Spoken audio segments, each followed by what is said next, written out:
Hi, you know the reason why I choose to go in your country?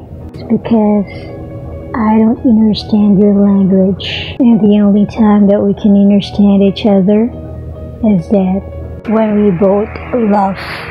Do you understand what I'm saying? Naiintindihan mo ba ang mga sinasabi ko? Kung hindi mo ako naiintindihan, good job. Morning, hindi mo naiintindihan ang mga sinasabi ko at hindi ko rin naiintindihan ang mga sinasabi mo.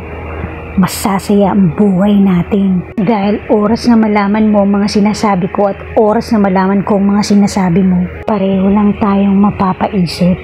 Kaya masaya ako na hindi mo ako naiintindihan at hindi rin kita naiintindihan.